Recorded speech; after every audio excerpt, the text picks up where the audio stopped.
and welcome. So, as you've seen, we got a brand new intro, an update, and yes, of course, still rocking the new look. And, well, there's gonna be so many other things coming your way, but today I'm gonna talk about many of some of the finest ever sitcoms. Now, why is a sitcom? It can be a cartoon, or it can be live action. Or many things. It's a comedy, where you sit and laugh, hence sitcom.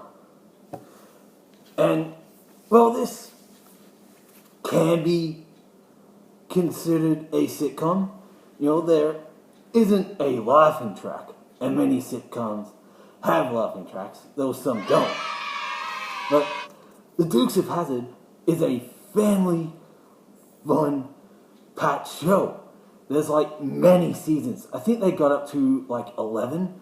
They have video games, and of course they had a movie. The first Dukes of Hazzard film wasn't that good. And then they had a second one. Some of the characters were, of course, better, but it was woeful. They took the family-friendly fun. Sure, there's some risky episodes in this season, and of course, Daisy Duke, played by Catherine Bach.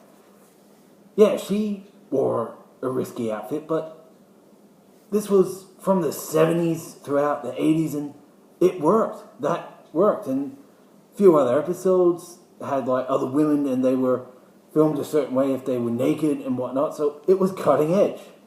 It was on the edge, and hey, they were out in old country town, and they did so many crazy stuff, but it was a hit show. You got Bo and Luke, Duke the Cousins, Uncle Jesse, Sheriff Boss Hall, no, not Sheriff, Sheriff Roscoe, and old Boss Hogg and Deputy Anus, and all these crazy adventures. So the Duke boys were running from the law, they were moonshiners, they were rebels, hence the Confederate flag on the General Lee, that gorgeous orange 1970 Dodge Charger. So the Dukes of Hazzard is a great show. The first season is one of the best, and then they got the second season and third, and as every great show, it sort of went downhill.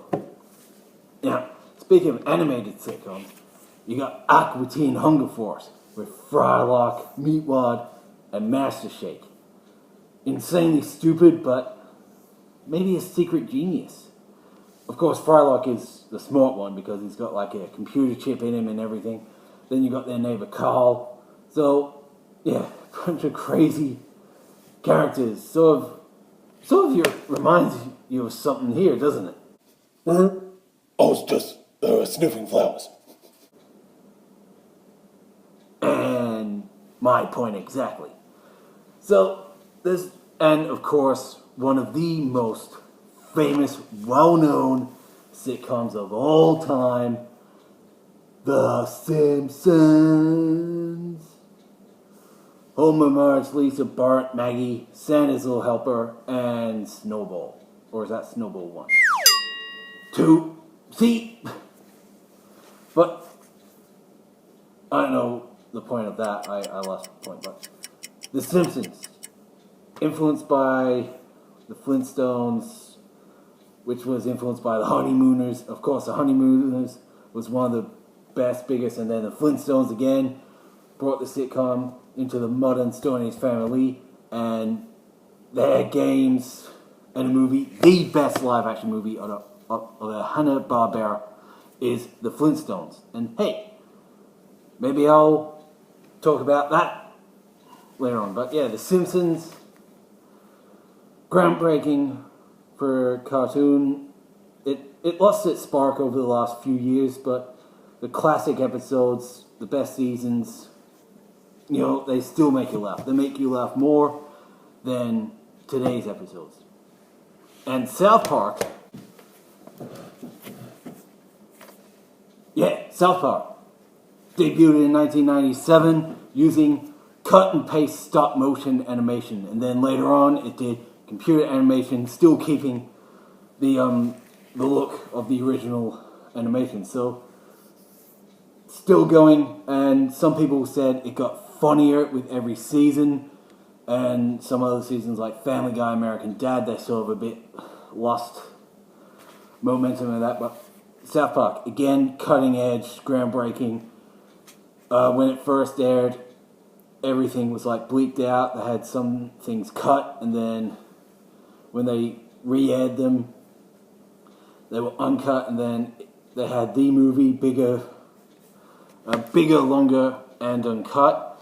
Then there was speculation of a second film, but didn't come through. They had the video games, like of course they had many video games. They had one for Nintendo 64, then they had South Park Racing, then they had the infamous Stick of Truth, which here in Australia, the stupid ratings board, despite the R rating, they censored a couple of things and they just put a cartoon picture of a koala. And when the second game came out, it was uncensored. Seriously, for the time South Park was active, and I think it's still played on SBS, but you had that uncensored, but you censored a game with an R rating. There's so many things stupid and wrong in Australia. We have the R rating, but you censor things. Then you refuse classification for games. You release cartoons with a full cut rating with uncensored shit. Yet not a game. Seriously, that's not funny. But another thing that's funny, talking sitcoms, which hasn't really gotten a game or like a movie adaptation like most sitcoms. You know, the Simpsons movie, of course. Yeah, Aqua Hunger Force. They had a movie. Wasn't a big hit, but cult classic. The IT Crowd. Another awesome sitcom. One of the best modern sitcoms. And I know I'm talking a lot about British sitcoms and American sitcoms. Yeah, Australia's got some good ones. You know, we had the Paul Hogan show, somewhat sitcom. Kath and Kim, which got a stupid American remake, which was not hilarious. It was just dumb. But personally, I find the British sitcoms to be the best. There's some good American ones, you know, we touched on that. South Park, Simpsons, Flintstones, the Dukes. But ideally, the British, they have the best. You know, they had Bottom. They had The Nanny. And, yeah, the young ones, Mr. Bean, can't count. Another great American sitcom is Seinfeld. Big Bang Theory, 2.5 Men. Before Ashton Kutcher came in, when he came in, it just went... It went to shit. But yeah, the Nanny for its time. So many innuendos and well-hidden, well-played jokes, especially between Niles and Cece, who in the last season they ended up married, but all through the seasons they just zinged each other, hated each other.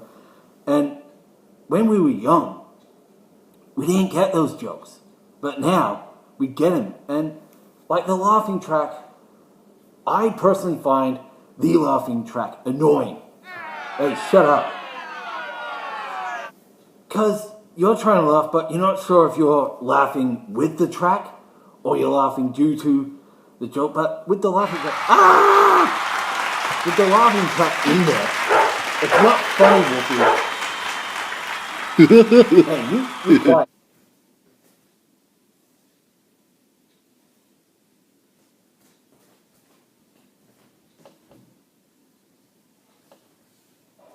Say, what's with the dragon? But as you can see, the laughing track, you might be laughing, but I'm not laughing.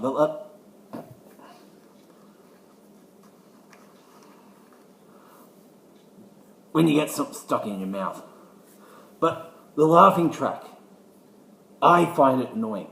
Can't they release DVDs, Blu-rays of these great shows with the option of no laughing track?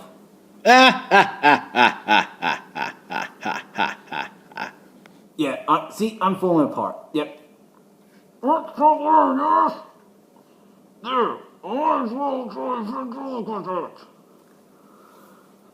But, yeah, have an option of turning off the laughing track. Like, you still laugh watching the show, but the track's there and friends. See, we're all friends here. That's another... See, I get new and...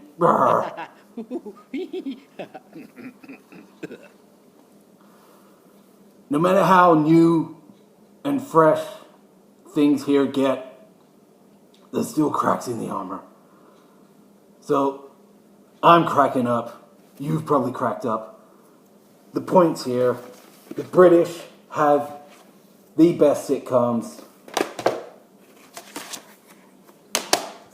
America, you come in second. Holy shit. But you definitely do well with animated sitcoms, don't you, America?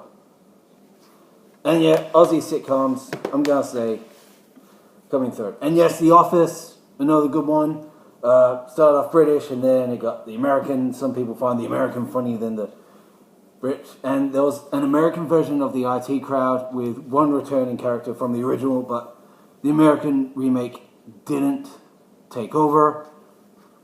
I need to get remade. Yep.